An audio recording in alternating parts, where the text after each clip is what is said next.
Bonjour, on commence aujourd'hui avec une nouvelle vraiment très préoccupante. Une employée d'un collège en Haute-Marne qui a été victime d'une agression au couteau. Son état serait très grave.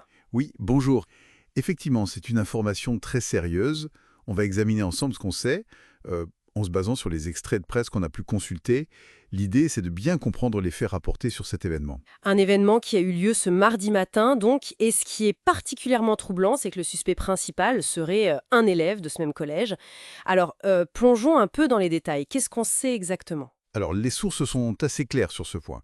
Une assistante d'éducation, on dit aussi surveillante, a été, je cite, grièvement blessée par arme blanche. Ça s'est passé ce mardi matin.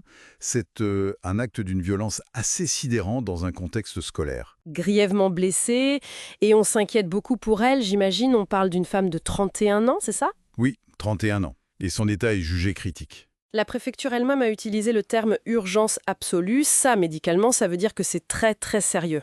Ah oui, tout à fait. Urgence absolue, ça signifie que son pronostic vital est engagé, que sa vie est en danger immédiat et qu'elle a besoin de soins intensifs tout de suite. C'est vraiment le niveau d'alerte maximal. D'accord. Et face à ça, l'auteur présumé, on sait qui c'est? Oui, les informations pointent toutes vers un élève du collège, un collégien. Un collégien. Et il a été interpellé? C'est ça. Il a été arrêté assez rapidement après les faits, semble-t-il. Il est actuellement en garde à vue à la gendarmerie de Nogent. C'est la procédure classique, même pour un mineur dans des cas aussi graves, pour permettre à l'enquête de démarrer. D'accord. Pour ce qui est du lieu exact, on dit que ça s'est passé devant le collège, mais il y a un détail qui est mentionné dans une source un peu particulière. Mhm. Vous pensez à cette mention que l'agression aurait eu lieu lors d'un contrôle de gendarmes. Oui, exactement. Qu'est-ce que ça veut dire? C'est justement le point qui interroge. C'est une information très spécifique. Est-ce que c'était un contrôle qui était déjà en cours? Est-ce qu'il y avait un lien? Pour l'instant, les sources ne donnent pas plus de contexte. C'est un élément à noter, mais à prendre avec prudence en attendant plus d'informations. Oui, ça ajoute une couche de complexité, on va dire, à la compréhension de la scène.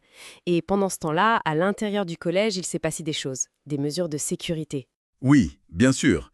Il y avait 324 élèves dans l'établissement au moment des faits. Ils ont tous été confinés. C'est la procédure habituelle dans ce type de situation de crise. Le confinement, donc, pour les garder en sécurité. Tout à fait. Pour sécuriser tout le monde, élèves et personnel, et aussi pour faciliter le travail des secours et des forces de l'ordre sans créer de panique supplémentaire. Donc, si on essaye de récapituler, on a une assistante d'éducation de 31 ans, poignardée devant son collège. Son état est critique. Le suspect serait un élève qui a été arrêté. Et les autres élèves ont été confinés. C'est bien ça? Parvenu jusqu'à maintenant.